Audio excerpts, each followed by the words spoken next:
people were on the elevator. They had not met maybe their 7-person capacity.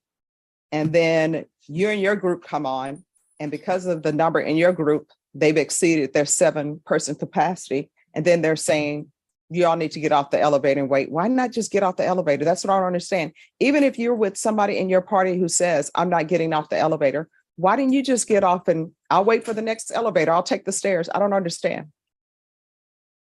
All right, the court will hear argument. So, Judge, I reviewed the PSI and TAP with my client. The TAP I was kind of concerned about because it recommended ISF, substance abuse and cognitive track, but I didn't notice, I don't recall any issues on the PSI or on the offense involving drugs or alcohol or anything in the TAP where the client made any sort of admissions about drug or alcohol use. Okay. I was just going to ask the court, he's been incarcerated for 6 months. He and the complainant have 2 children together. He has a job waiting for him. He's going to be living with his brother. And I'd ask the court to let him do, I guess, intensive outpatient if the court does think he needs some sort of monitoring for treatment and perhaps UAs and allow him to get back to work so he can try to provide child support for his family in light of the state's recommendation. All right, state. Just with respect to ISF or outpatient, we just defer to the court and ask that you follow the agreement, and the state will defer to the court on that specific issue. All right, so in the report, there's a no contact order with the complainant. So the court does not remove no contact orders unless the court has information from the complainant and the court is assured that the complainant is safe. So that no contact order is going to remain. I think she noted she wanted that I think that's part of the, she gave a statement in the PSI stating that she didn't want to come to court, but she wanted the no contact order to stay in place. So obviously if they have some sort of change in the future, he'll need to get a lawyer to approach the court about it. Okay. And state, is the complainant aware that he is going to be released today? Yes, Your Honor. I believe that's correct. She noted that in she was okay with the probation. All right. And how old are the children? 3 and 4. Where are you going to, can you raise your right hand for me, please? Do you Yes, ma'am. solemnly swear and affirm the testimony you give will be the truth and nothing but the truth, so help you God? Yes, ma'am. You can lower your hand, state your name for the record. Larry Haynes, All right, Mr. Haynes, who are you going to be living with? my big brother, Sherman Johnson. Does he know you're going to be living with him? Yes, ma'am. Does he want you living with him? Yes, ma'am. Does he have any children? No, ma'am. Is he living by himself? No, my sister-in-law. Okay. Does she want you there? Yes, ma'am. Okay. And what employment prospects do you have? I can go back to work at HEB warehouse on Riddiman Road and I-35. Okay. And is there a child custody agreement in place? Have you all been to court? Do you have a lawyer, at the AG's office or Oh, something? no, we both have our rights. We both have a rights to custody and everything. So we The have question is there a court order? Did y'all go to court and have a no, judge no. impose it? All right. So you all are just dependent on each other to be fair with. Yes, ma'am. Okay. Sorry. All right. This is what the court is going to do. The court is going to sentence you to 8 years in the prison, suspended and probated for 5 years. Take in consideration the following cause numbers: 2019 CR 6035, 2022 CR 0842. There's an affirmative finding of family violence. There's to be no contact with Rowena and Suarez. I understand that you all have children together, but what you'll have to do is that will have to be arranged through a third party. You understand? Yes, ma'am. Of course, if something, God forbid, something were to happen and there is an emergency, Yes, ma'am. the probation will let me know that you've had contact, but then they will tell me there was an emergency, they were at the hospital or something of that nature. But other than that, you're not to have any contact. You're not to be contacting her through third parties. Do you understand? Yes, ma'am, I do. There is to be 200 hours of community service restitution. I'm going to want parenting classes. Once parenting classes are completed, the court will deem that the community service hours are satisfied. Regular reporting by Zoom or in person. Regular UAs. We're going to start with outpatient treatment with probation. Probation, we'll do field visits one time for 3 months and thereafter as probation deems necessary. Proof of employment within 30 days of release. No employment as a home health care provider or with minors. There should be no unsupervised contact with minors until you've had at least 2 parenting classes. Yes, ma'am.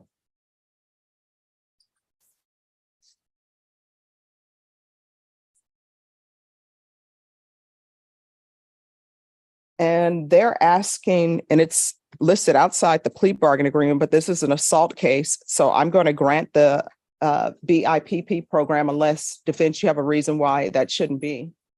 Judge, I don't think so. I mean, I think it's probably appropriate based on the circumstances. All right. And the BIPP course.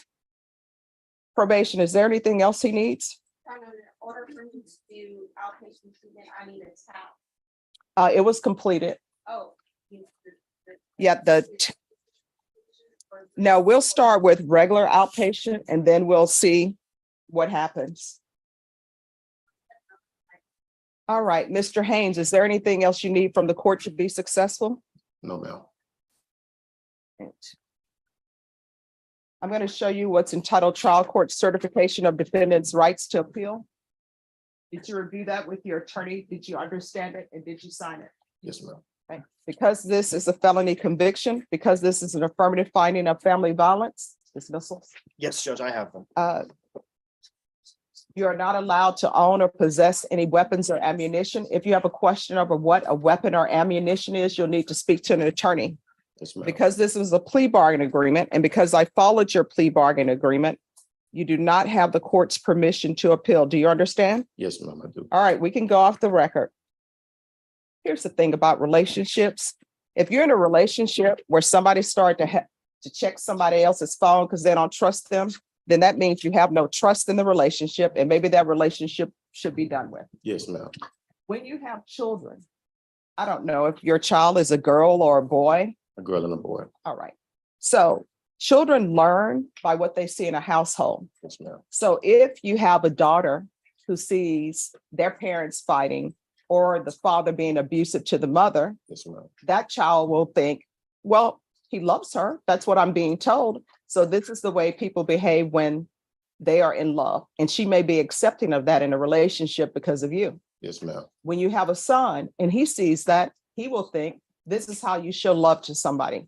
And I don't think you want that to happen. I don't think you want anyone to be putting their hands on your daughter, right? No, ma'am, I don't. And I don't think you want your son to end up where you are, correct? No, ma'am, I don't. All right. So if there's anything with probation, you feel like they're not addressing it, you can always come back to the court. Do you understand? We believe that we're trial tracked at this point. And so but we're working to get everything from the state. They're still in the process of trying to get us everything. All right. So Mr. Bawani, you are a US citizen, correct? Yes. All right. I always ask that question. All right. Yes. State, family violence? Yes. Bawani, I need an acknowledgement of discovery. Okay. And how long do y'all expect this jury trial to last? About 3 days. All right, Ms. Ferguson, family violence, 3-day trial date. They can go to impact judge on December 4th. All right, so we're going to set you on December 4th. Your plea deadline date has expired. The court will not accept any plea bargain agreements in this case without good cause. Otherwise, you have to plead open to the court. Do you understand? Yes. All right, so you looked like you did not understand. Yeah, I don't understand what exactly. Okay, so today, well, actually on September 21st, the state gave an offer to you. Do you remember what that offer was? All right, so I'm going to need you all to step back, confer with the state on the offer, then come forward. Yeah. Oh, no. I'm sorry? Yeah, I remember now. You remember the offer? Yeah. All right, so I reset it for today, October 19th, so you could have a chance to think about whether or not you were accepting the state's offer. So are you accepting the state's offer? No. All right, so your plea deadline date has expired. The court will only accept a plea bargain agreement with good cause. Otherwise, you have to plead open to the court. Do you understand? Yes. All right, so what date? You said December 4th? Yes, ma'am, and it will be in impact. All right, so we'll be back on December 4th at 9 a.m. and you'll be going to impact court for your jury trial. Do you understand? Yes. So the trial will not be with me, it'll be in impact court. Okay. All right, Ms. Ferguson will give you a reset form, then you're excused. Thank you. All right, you're welcome. Thank you, Judge. You're welcome.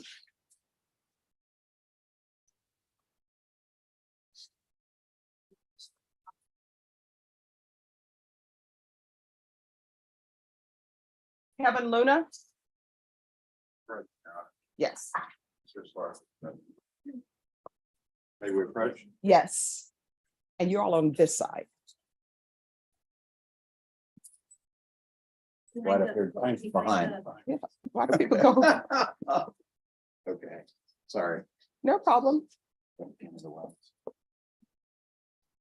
All right, so my understanding is you've been hired. Yes, Your Honor.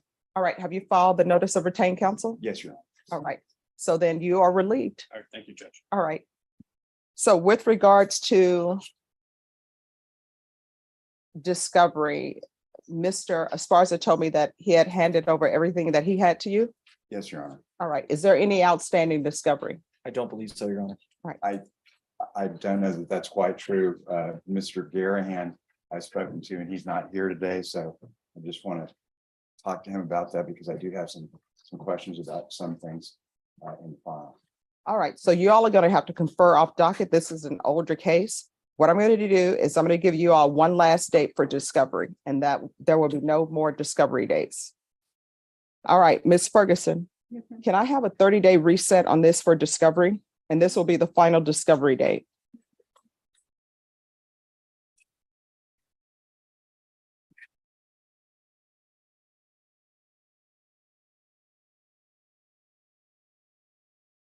It'll be November 15th.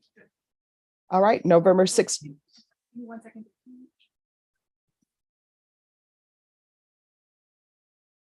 Can we do the 27th? Let me see. Is that around Thanksgiving, Judge? It's after Thanksgiving. Oh, it's after? Okay. Yeah, it's the immediately following Not bad. Thanksgiving. Okay, yes, I can do that. All right, we're going to come back on November 27th. At that time, that will be the last discovery date. And state, you'll need to tender an offer as well. Yes, Judge. And Your Honor, if I could, and I mentioned this to Mr. Garahan, there is some further work that needs to be done on behalf of Mr. Luna. I brought in a new expert and based on some things that hadn't been looked at, we may have to come to the court and talk to the court about that, but I will talk to the court about that. I just wanted to let the court know about that. All right.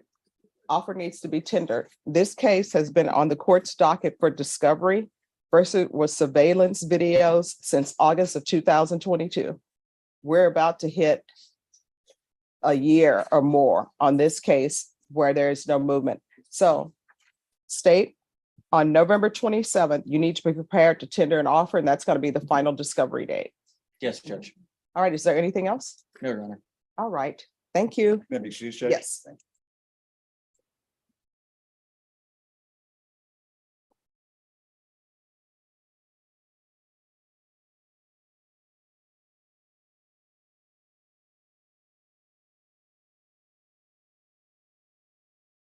Juan Martinez.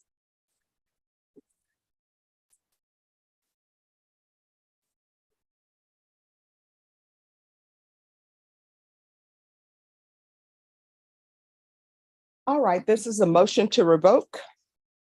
And I believe this is criminal trial division. Yes, sure. Have you conferred with the state? Yes, we have an offer.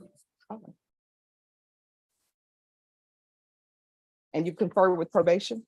Yes. All right, court is calling 2020 CR 4576, State of Texas versus Juan Manuel Martinez. Can I have parties announced for the record for the state? Laura Metzel for the state.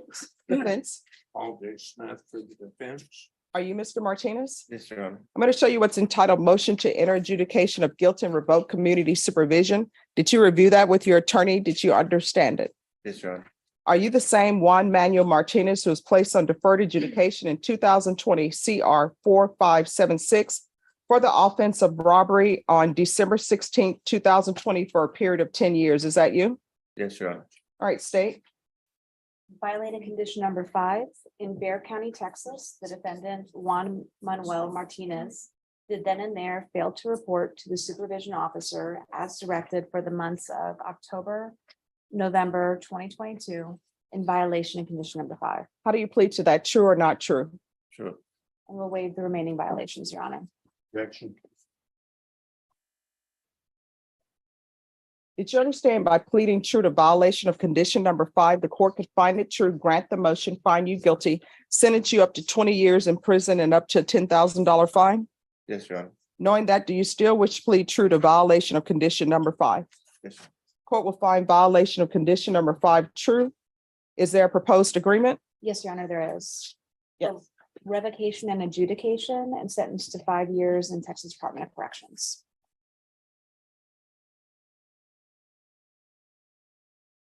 Defense, is that the agreement? It is, Your Honor. Mr. Martinez, are you asking the court to follow that agreement? Yes, Your Honor. Are you waiving your right to appeal? Yes, Your Honor. All right, could you raise your right hand for me, please? Do you solemnly swear or affirm the testimony you give will be the truth and nothing but the truth, so help you God? Yes, Your Honor. All right, you can lower your hand, state your name for the record. Juan Martinez, All right, so why didn't you report?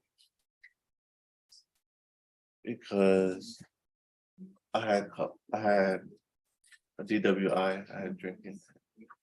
I didn't want to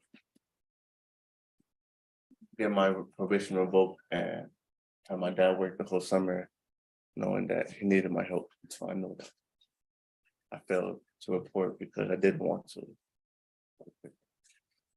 And when did you pick up the DWI? Is this December 26th? Yes, Your Honor.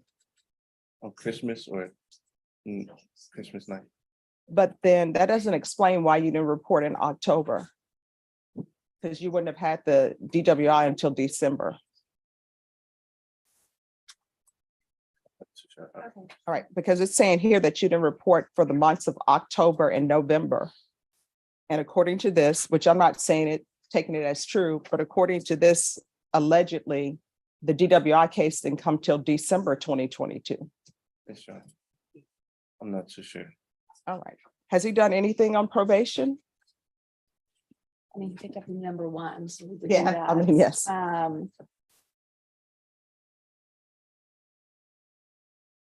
Your Honor, this is the second MTR.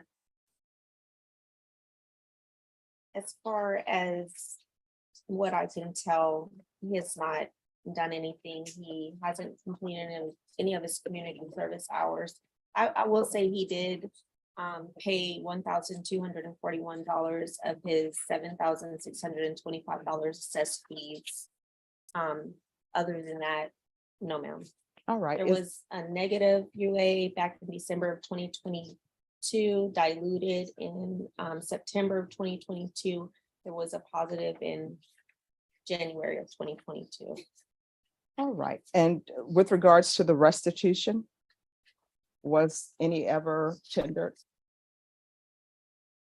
to Mr. Antunes and Miss Villalobos? Your Honor, there isn't anything under the financial portion that indicated there was restitution, actual restitution numbers, the amount for restitution, so more than likely not. Okay. All right. The court will find you guilty, revoke, sentence you to 5 years in the prison, give you credit for any time served. I'm going to show you what's entitled Trial Court Certification of Defendant's Rights to Appeal. You want to walk around? I want to touch the microphone. Thank you. Did you review that document with your attorney? Did you understand it and did you sign it? Yes, Your Honor. All right, because this is a plea bargain agreement, because I followed your plea bargain agreement and because you waive your right to appeal, you do not have the court's permission to appeal. Because this is a felony conviction, you're not allowed to own or possess any weapons or ammunition. If you have a question over what a weapon or ammunition is, you'll need to speak to an attorney. Do you understand? Yes, Your Honor. All right, we can go off the record. Mr. Martinez, how old are you? 26. All right, you're gonna have to start doing punishment is to be assessed at 7 years in the prison. There's a $500 fine. The state is opposing your application for deferred adjudication. They're recommending community supervision, and there are items to be taken in consideration. Have both parties had a chance to review the PSI report? Yes, Any objections to the PSI report, state or defense? Judge, so there are some errors on the PSI report that we wanted to bring to your attention. Yes. So it lists the offense date as, I believe, November 16th of 2021, when in reality, the offense date that's on the indictment is October 16th of 2021. All right. And it lists that in the criminal history. There's an assault that was in the criminal history that it makes it seem as if they're two separate offense dates. Okay. And then I think in the towards the back of the actual statement itself that Ms. Segundo gave, there's a portion where it's talking about the co-defendant and that he's charged with ag assault deadly weapon. It's assault SBI. It's the same offense. Okay. We just wanted to make sure you were aware. All right. And the court is also in receipt of victim impact statement. And the court reviewed that without objections from the state or defense. Is that correct? Yes, Your Honor. Yes, Your Honor. And the court is also in receipt of letters that defense presented on behalf of the accused. And there were no objections to the court reading those letters. Is that correct, state and defense? No objection, state judge. All right, so the court has reviewed all of those documents. Your Honor, I also raised that the part of the agreement of coming back today was that the misdemeanor occurred on the same day of this alleged date. Was to be taken consideration with CC County Court 4 case 69-3701. Yes, and the court does have that as a part of the plea bargain agreement. And Judge, just to kind of expand on that, I believe as an additional part of the plea agreement was that she was to take responsibility for what happened as a part of the TIC. Yes. Okay. All right, so my understanding, the complainant in this case is Rebecca Martinez. Yes. All right, and is that the Rebecca Martinez who's on the fourth court? Yes, Judge. Yes, sir. All right, President of the courtroom. so that everybody can be aware, I do know Rebecca Martinez. She's never been to dinner at my house. I've never been to dinner at her house, but I do know her. We are colleagues, and when I see her, I say hello. She says hello to me. I may ask her about her day. She may ask me about my day. But I will tell you that my decision on this case is not going to be impacted by the fact that I know her. So if anyone has any objections to me hearing this, now is the time to say so. State, No, Your Honor. defense. Your Honor, I have all the confidence that what you did was fair and right in this case, so no objection. All right. So are there any witnesses that anyone wishes to present, state? So the state doesn't have any witnesses. The main thing that we wanted the court to be aware of was the statement from the complainant, All which right. the court has already noted that they read. Yes. Defense, any witnesses? Your Honor, other than my plea to you and our arguments to you before considering sentencing in this matter, I will be speaking and Ms. Segundo may say a couple of words. And Ms. Segundo's parents are present in support of her today. They can stand with like Mr. Standing here in support of her today. All right, thank you. They will not be speaking. All right. So before I begin with your presentation, with regards to the case to be taken in consideration, if you could raise your right hand for me, please. Do you solemnly swear affirm the testimony you give will be the truth and nothing but the truth, so help you God? Yes, All right, you can lower your hand, state your name for the record. Gracie Segundo. All right. And with regards to County Court Cause number 6933701, the state is taking that case into consideration, but to that case, how do you plead? No contest, sorry. I'm just so nervous. That's okay. So in order for me to take that into consideration, she will have to accept full responsibility for it. So a no contest plea I can't accept that because I don't have any police reports in regards to that. So she will have to enter a plea of guilty to it and accept responsibility for it. And then the state will tender dismissal to the court and the court will sign that. I don't know if you want to discuss that with her. We'll go ahead and proceed with a guilty plea, Your Honor. All right. So the county court cause number 693-701, how do you plead to that? All right. And state, do you have the dismissal Yes, for the Judge. court in that cause number? All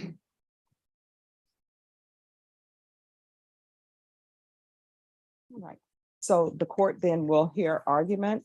State, you're opposed to deferred adjudication? Yes, Your Honor. The reason why the state is opposed is because of the nature of the offense, the actual underlying facts. It was an assault that occurred where the resulting assault it created a lot of issues for the complainant. She was severely injured. Her life was severely impacted from that date forward, and she still feels the impact to this day. It's something that was senseless and didn't need to happen in the first place. So that's why the state is opposing deferred and is asking for probation. Defense? Your Honor, we're here because one incident can't define a person for the rest of their life. And this is very serious, and no doubt we take that very seriously. This is a felony charge. It's a felony charge that carries a very significant penalty. But Ms. Segundo, I think, has demonstrated a respect not only to others, but to life and to animals, and in her work and her career in taking care of pets. Rarely do I have an opportunity to where a client will provide 32 letters of reference about how wonderful she is with caring for others. And that is the life that she defines herself with. We just feel like this should not define her as a felon for the rest of her life when she has 4 children as a single mother. We know that life is difficult and it's very, very, very hard. And she's having to raise 4 children on her own, ages 15, 14, 12, and 10. As a single mother, she has to be involved in their school activities and support their activities with FAA. And a felon cannot be associated with children and be around them in school activities. This would drastically impair her ability to be a mother to her children. And so she's really fighting to be able to continue to provide the love and the support of 4 children that need their mother so that they can become better than her and have a future. She lives in Houston. She leases a home. She's lived in that home for 3 years. She has good family support. As I've said, her mother and father are present. She has a high school diploma. She has been employed during this whole time. This case is 2 years old.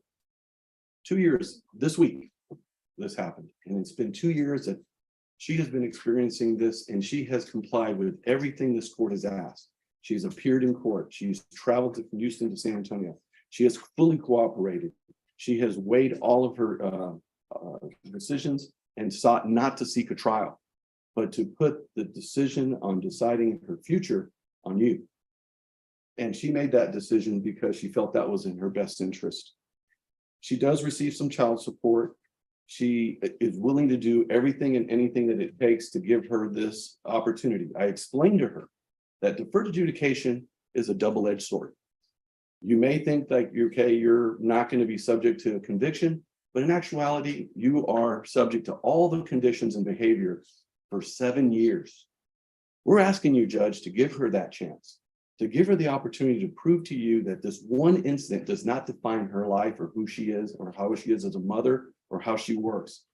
This case was very regrettable, and it should have been a day of celebration.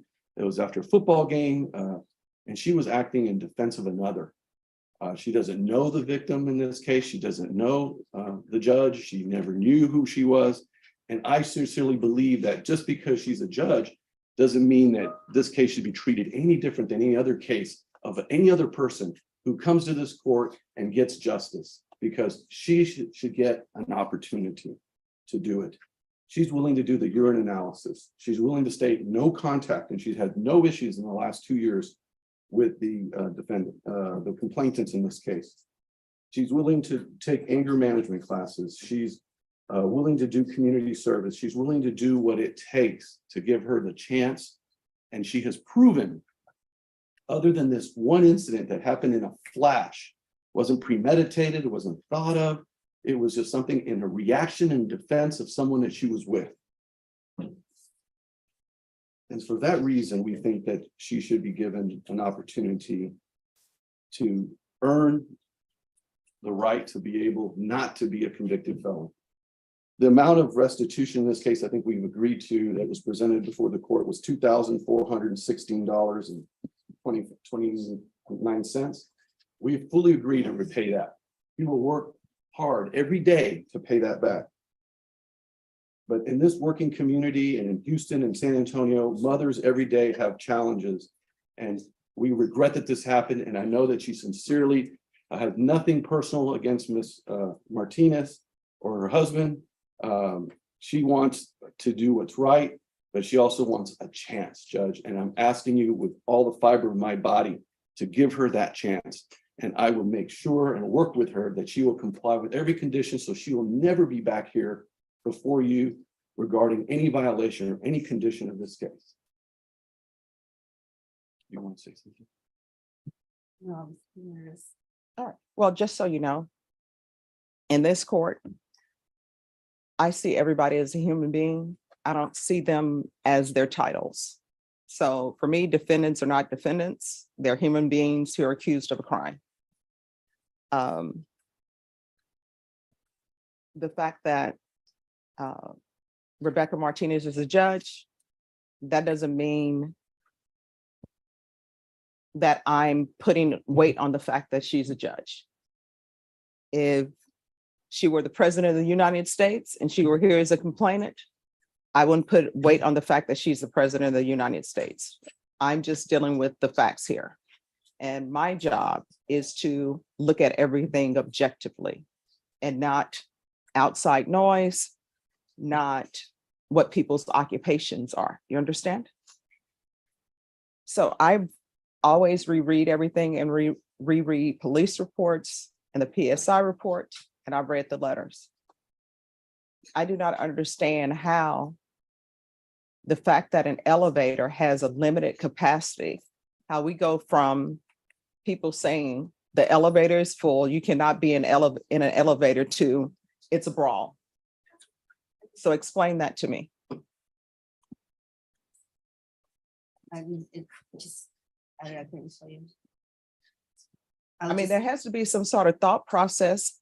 For example, if there's an elevator, I think everybody knows there's a weight capacity on the elevator. Mhm. Me personally, when I see there are too many people on the elevator, I don't get on. But obviously what we are here now for is there's an elevator. According to everything that I've read, the elevator was at capacity. And there were already some people on there. I don't understand how an elevator is at capacity. People need to get off or more people can't come on, how that ends up in a fight. Yeah, I couldn't tell you how it started. I just, somebody in my party was getting into it and somebody hit me and I just reacted. And unfortunately, I feel bad and should never have done that. Shouldn't have got to that. It just happened really quick. I know things happen quickly, but the police report I'm reading, it doesn't say that somebody in your party got in an altercation and you got hit and so therefore you got into a fight. What your counsel is telling me is that somebody in your party, I guess, was in a fight and then you decided to get involved in that fight. I went to go and try and pull my friend away and then I don't know, it was just a bunch of people and somebody hit me and I just reacted. Your Honor, if I could clarify, I think the facts is this is a COVID era situation in the elevator. These elevators can accommodate 18, 20, 22 people, and they were limiting it to 7. And as people went into the elevator, the policy and procedures of the elevator operator of not allowing people to come in once they met capacity. They were in the elevator, they were asked that there was too many in the elevator, and then people had to decide who's getting off, and they asked who she was with, another man and another person, to get off the elevator. That person said, I want to talk to your supervisor. That individual entered into an altercation with the victim's husband that spilled out of the elevator onto the floor. She came in assistance to that man, and that's when she was hit, and that's when she struck the victim. That stated in one of the reports here that was provided to you in the PSI. And she did not go in there to fight. She didn't go in there to look for someone to fight. She was trying to get someone off of her friend. And in the process of that was struck, and she injured Ms. Martinez. And so it's regrettable, Judge. There's no doubt about that. And this incident happened in a matter of seconds. And that's why we're here 2 years later doing that. And in addition to that, Judge, there is a civil suit in this case where the parties in this case are seeking $1 million in damages against my client. And so this case will not end today. It will continue in a civil matter with a lower burden of proof, where she will have to defend herself in a civil cause of action for money damages. And Judge, just to clarify from the state's end, I would disagree with the characterization of how the incident started. The party was already on the elevator. The complainant's party was already on the elevator. They were asked to not enter the elevator. They weren't kicked off the elevator. They were asked not to enter. They were in the elevator. And that's what started it. And I also have a copy of the lawsuit that was filed this week before the sentencing, where they're seeking $1 million damages in civil lawsuit right here. You want to see it, Judge? It's public record. I would object just because relevance. So lawsuits and filed in the city court. That's a copy from the courthouse. All right, unless there are some facts that are listed in the It leaves the lawsuit. whole case, Your Honor. Exactly what you're talking about is pled in the civil suit. I mean, if that document has facts that somebody has, well, alleged facts that somebody has presented, that's a different rendition from what's in here, then the court will, It does not, Judge. all right, so, Just to let you know, there is a civil suit. all right, then the objection will be sustained.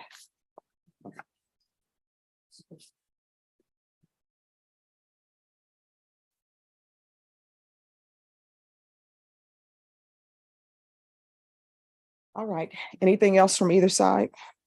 No, Your Honor. No.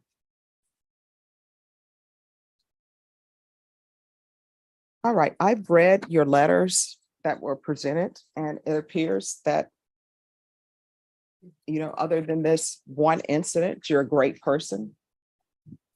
But sometimes sentencing, well, not sometimes, always sentencing has to do with punishment, rehabilitation, and basically whether or not someone should go to prison or not go to prison. These are all things I have to think about. You understand? And so I have to weigh certain things. And the things that I'm weighing are the fact that there were people in the elevator and you were asked not to get on the elevator. Is that correct or is that not correct? You were on the elevator.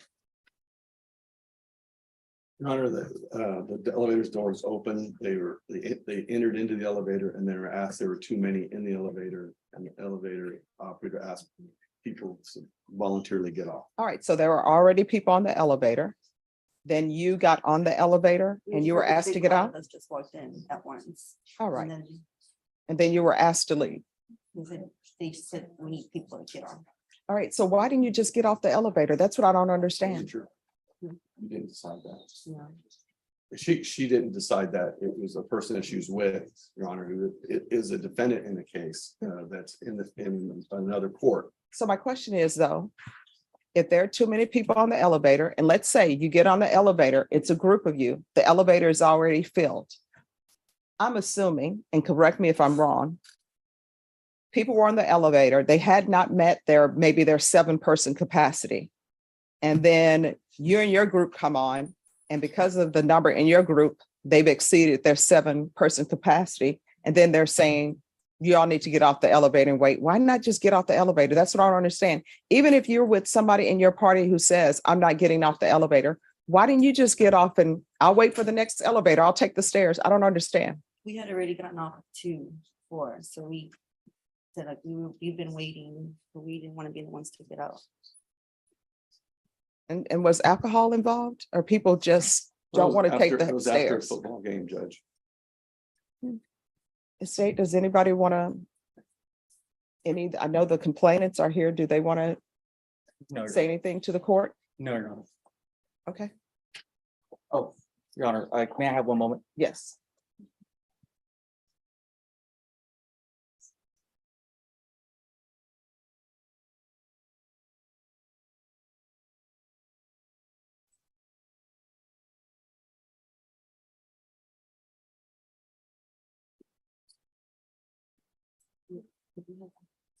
And then after this, we're going to take up Pete Diaz, Emmanuel Castro, Michael Martinez, Larry Berry, and Michael Moore. Your Honor, I'm gonna call case Martinez. Okay, Your Honor, he's not a victim in this case. Why would he come to? I mean, we'll see what he has to say. I don't know if he's a relevant witness or not, but if he were present at the scene. You know, I would think that the person involved is the one who's, in this case, is the one that would need to address it. He's had his day in court. He has spoken before the court. I don't see why he needs to speak in this case at sentencing. All right, you can call your witness. State calls David Martinez.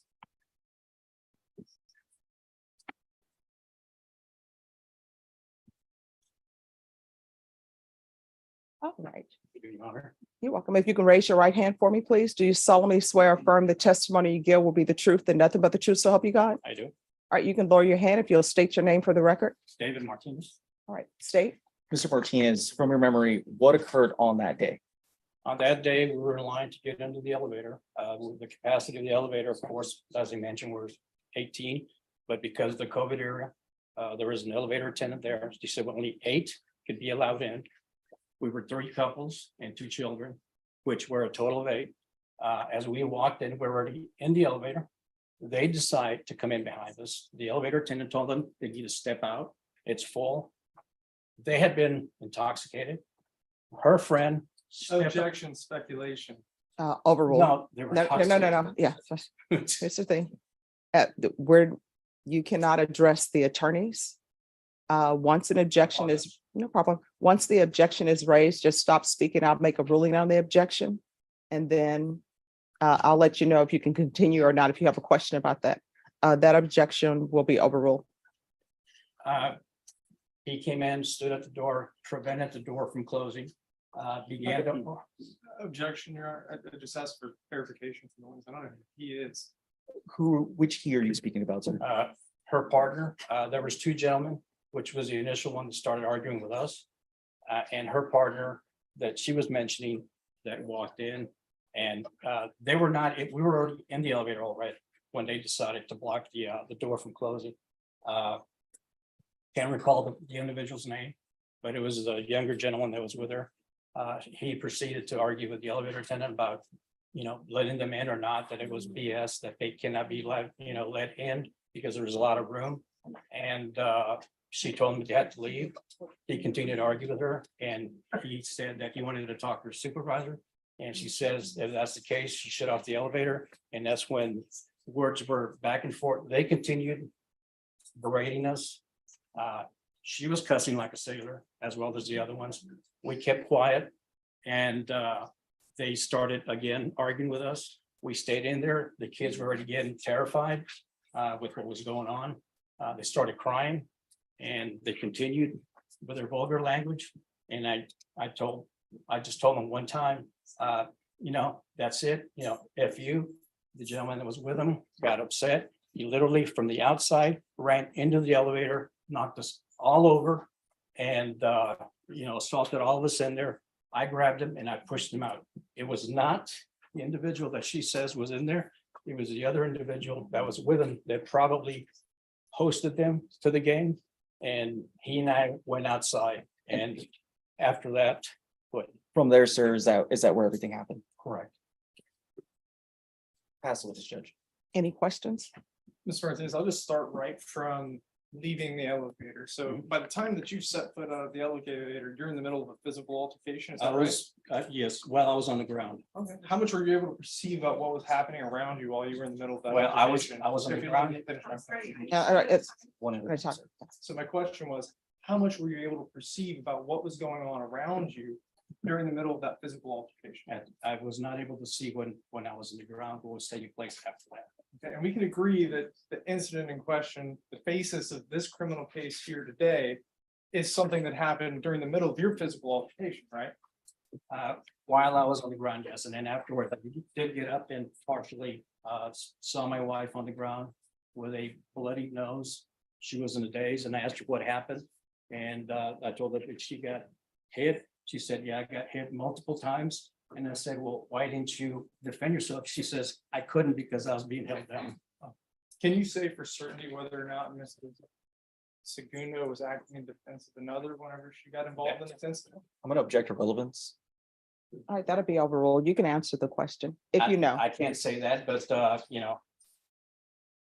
I can't answer. Oh, and I understand, Mr. Martinez, the want for justice on behalf of the injuries for your wife. I just want to make sure that we're also serving justice here for Mrs. Absolutely. Segundo today based on her amount of involvement in this incident. And There was so- no, go ahead. I'm sorry. Go ahead, please. finish. No, there was only two other parties involved, three parties, and the individual who was with me had already left.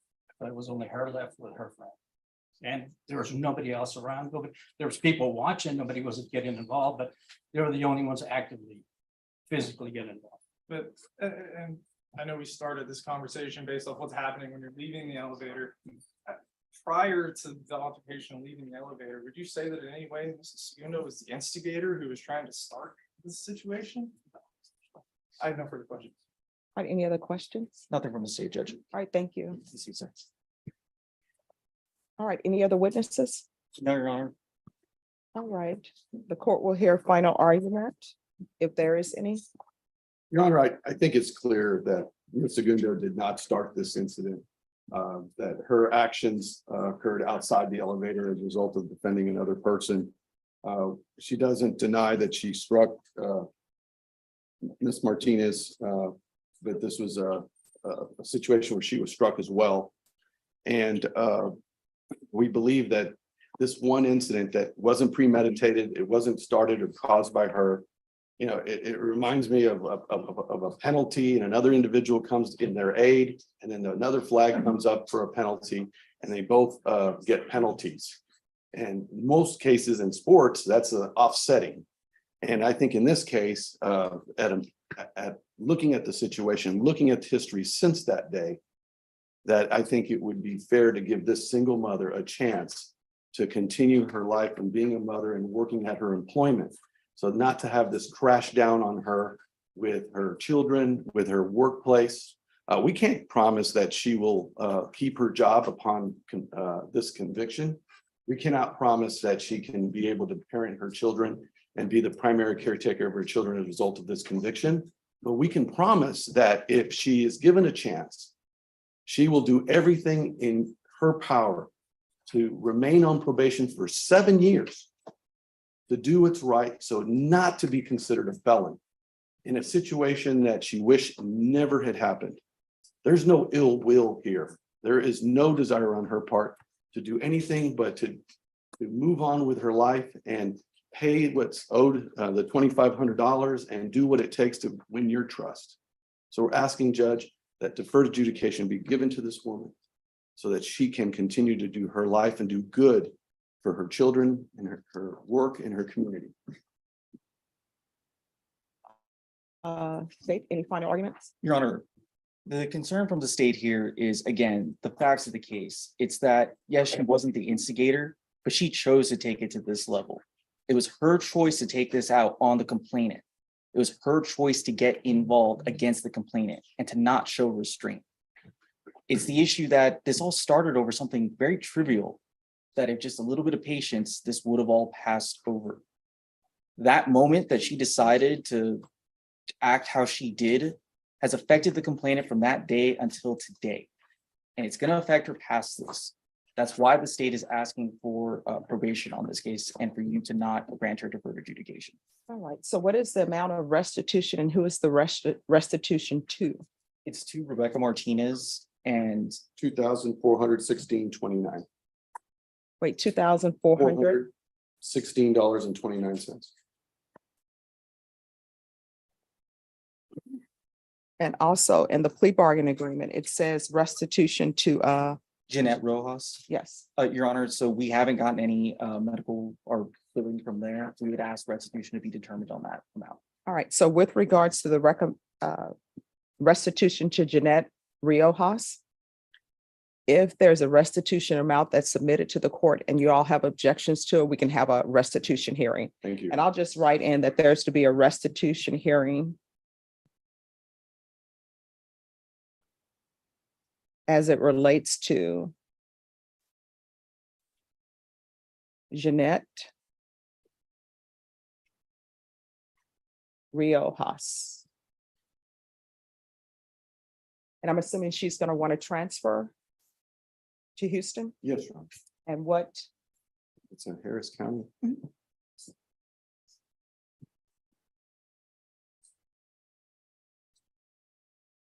all right, Ms. Segunda, I've listened to all arguments. I want you to know I paid very close attention to the arguments that were presented, to the witnesses, and to all of the documents that the court reviewed. I realize that sometimes when things happen, it's just a Snapchat or somebody's life, right? It doesn't mean that the person is a horrible person. And I'm sure if people could go back and change things, sometimes people are serious when they say, if I could go back and change things, I would. Maybe I never would have went to the game. I would have just let the elevator went. I would have taken the stairs. I understand that. But we can't turn back the hands of time, right? And the problem in this case, and one of the things that I'm looking at is the fact that the complainant has serious injuries. And it has nothing, my consideration on whether they're a judge or not, that's not playing any factor in my decision. If she did not have that occupation, let's just say she worked at the HEB, for example. Then based upon her injuries, she wouldn't be able to work at the HEB. She wouldn't be able to stock. She wouldn't be able to stand and be a cashier. I don't know what they would have her doing at the HEB. You understand? So her injuries are very serious injuries. And I've read the report that was given to me about her injuries, and I've read the PSI report, and I've read the police reports again in this case, because I always like to review things. So I understand that you're very sorry for what happened, but sometimes, yeah, it's great that you're sorry. It's great that you've internalized things, but there is still some punishment associated with it. And I understand that sometimes when people have felony convictions, they say, well, now I can't do this, I can't do that, I can't do this. But then when you look at the complainant has some lifelong issues. And that's the report that I was given and that your attorney has read. The injuries that she suffered are not going away. And from the report I read, it sounds like they're never going away. She's always going to have those injuries. And I think you know that when people have broken bones, there's a change in the weather, their bones ache. I have it with my fingers because at one point in time, all my fingers were broken on my left hand. So I know when the weather is changing, it gets a little bit painful, not unbearably painful, but it does. So those are a whole host of things that happens when somebody suffers the injuries that she suffered. I understand, as I said, that you're sympathetic, and I believe that you're sympathetic, and if you could do things over, you would. But I am where I am right now, okay? All right, this is what the court is going to do. Court will find you guilty, sentence you to 7 years in the prison, suspended and probated for 5 years. There's a $500 fine that will be probated. There's a transfer to Houston, Texas, Harris County. Taking consideration County Court Cause number 693701, there's to be restitution of $2,416.29 to Rebecca Martinez. There's to be no contact with Rebecca Martinez or Jeanette Riojas. Proof of employment within 45 days. There's to be no employment as a home healthcare provider with minors. 100 hours of community service restitution, that'll be waived once you complete parenting classes. There's to be regular reporting by Zoom or in person, regular UAs, and restitution hearing as it relates to Jeanette Riojas. I don't see this as an anger management situation. I see this as an aberration. I think she doesn't need anger management classes. So is there anyone going to object to me not giving her anger management classes? The state won't object, Judge. All right. Probation, is there anything else she needs? No, Your Honor. Is there anything else you need from the court to be successful? All right. I'm going to show you what's entitled Trial Court Certification of Defendant's Rights to Appeal. Did you review that with your attorney? Did you understand it? And did you sign it? Yeah. All right, because this is a plea bargaining agreement, because I followed your plea bargaining agreement, and because you waive your right to appeal, you do not have the court's permission to appeal. Because this is a felony conviction, you're not allowed to own or possess any weapons or ammunition. If you have a question of what a weapon or ammunition is, you'll need to speak to an attorney. Do you understand? All right, we can go off the record. So what I've learned in my time on the planet, it's just best when somebody says, oh, you can't do that, and you want to argue about it, pick another day to argue about it. You understand? All right, good luck to you. Thank you. Pete Diaz? Your Honor, may I quickly approach? Yes. I don't remember what order you filled up. I have Larry, right, and I think you're gonna want to reach that. He's after this. So let me take up Pete Diaz, then I'll get to you. Pete Diaz? Yes, ma'am. All right, thank you. Who's the attorney for Pete Diaz? I don't see him. All right. Mr. Diaz, if you'll have a seat. Emmanuel Castro. Who's the attorney for Emmanuel Castro?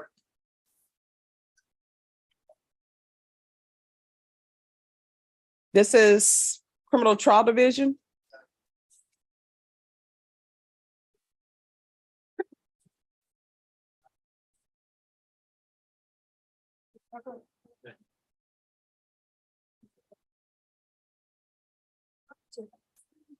Morning, Judge. Good morning. Court is calling 2017 CR 4326B, State of Texas versus Emmanuel Castro. Can I have parties announced for the record for the state? Laura Metzel for the state. Defense? Stephen Hartwich for Emmanuel Castro. Are you Mr. Castro? All right, I'm going to show you what's entitled Motion to Enter Adjudication of Guilt and Revoke Community Supervision. Did you review that with your attorney? Did you understand it? No. Are you the same Emmanuel Castro who was placed on deferred adjudication in 2017 CR 4326B for the offense of possession of marijuana, 4 ounces to 5 pounds on September 6, 2017 for a period of 4 years? Is that you? All right, state. Violated condition number 5. In Bear County, Texas, the defendant Emmanuel Castro did then and there fail to report to the supervision officer as directed for the months of June, July, August, September, October, November, and December 2018 in violation of condition number 5. Just one moment. I don't have that motion. Is that a supplemental? No, it's on the, oh, it's right, it is on the supplemental, Judge, I apologize. All right. Mr. Castro, I'm going to show you what's entitled State's Motion to Supplement Pending Motion to enter adjudication of guilt and revoke community supervision. Did you review that document with your attorney as well and understand it? Yes, ma'am. All right, then to violation of condition number 5, how do you plead, true or not true? State. And then on violated condition number 5, the second one, Your Honor, in Bear County, Texas, the defendant Emmanuel Castro did then and there fail to report to the supervision officer as directed for the months of January, February, March, April, May, June, July, August, September, October, November, and December of 2019 in violation of condition number 5. How do you plead to that, true or not true? I'm sorry, you need to. And we'll waive the remaining violations, Your Honor. All right, any objection? No, Your Honor. Did you understand by pleading true to violations 5 and 5, the court could find it true, grant the motion, find you guilty and sentence you up to 2 years in the state jail facility and up to $10,000 fine? Knowing that, do you still wish to plead true to 5 and 5? Court will- Yes, ma'am. Sorry. Court will find 5 and 5 true. Is there a proposed agreement? Yes, Your Honor, there is. For revocation and adjudication and to proceed forward on sentencing under 1244A for 45 days in the Bear County Jail. We're just gonna recommend 9 days. He says on his credit for 45 days.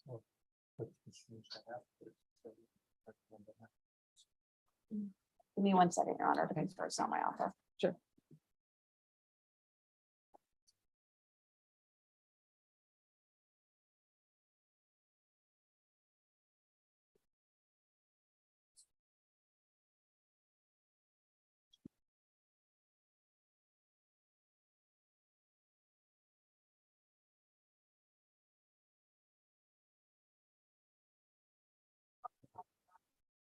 All right, so what are you? Because his agreement on here says for 45 days, and so I'll just need to verify with him that he changed it to 9 days. Yeah, his offer is for 45 days on here, so I'll need to verify with Daniel, because he didn't make any changes on here to verify that he agreed for the JSOC. All right, so here's the question. Why should I give him 45 days or even 90 days under 1244? Has he done anything? Judge, as a condition of his bond, you asked him to take sober Support meetings? support meetings. He did attend that. Would you like to approach her? Yes. Any objections to the court? No, Your Honor. Also, Daniel Escobar from the state of Texas. So what is the proposed agreement? It was for 9 days in the Bear County Jail under 1244, Judge. 9? 9. And probation was recommending judgment unsatisfied. So All right. And how much time does he have in? I think 9 days. 9 days, Judge. All right, I don't think 9 days is appropriate. So, I mean, you're gonna have to go to the Bear County Jail. You understand? All right. So what I'll do is I'll grant the motion, find him guilty, and sentence him under 1244. And I'll sentence him to 30 days in the Bear County Jail. And I'll give him credit for any time served. Going to show you what's entitled Trial Court Certification of Defendant's Rights to Appeal. Did you review that with your attorney? Did you understand it and did you sign it? All right, you have a limited right to appeal. That's as it relates to the allegations in the motion, not the fact that you were on probation. Do you understand? All right, because this is a felony conviction, you're not allowed to own or possess any weapons or ammunition. If you have a question over what a weapon or ammunition is, you'll need to speak to an attorney. Do you understand? All right, good luck to you. So here you go. Sorry. No problem.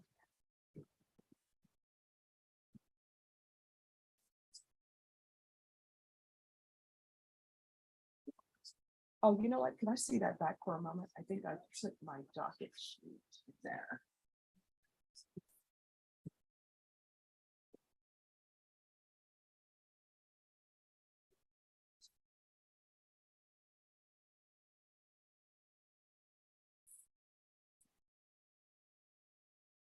Larry Berry.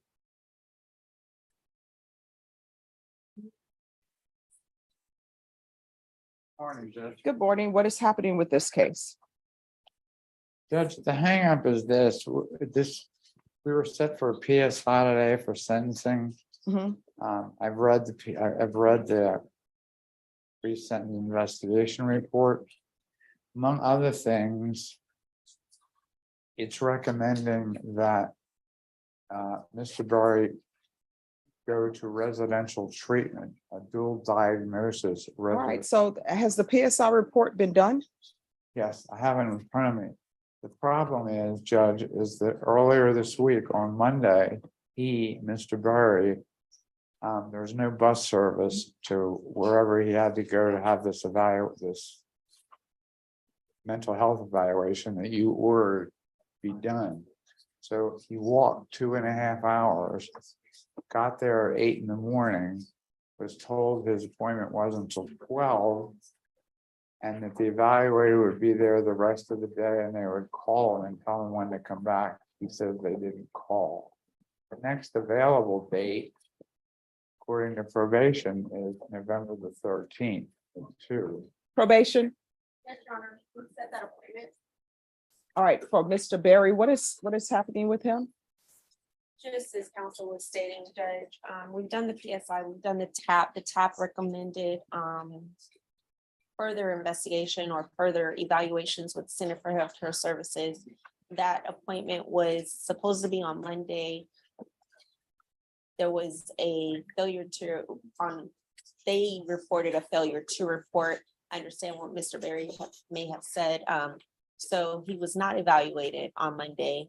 I did. What started as a simple argument over a crowded elevator turned into a violent courtroom battle that changed lives forever.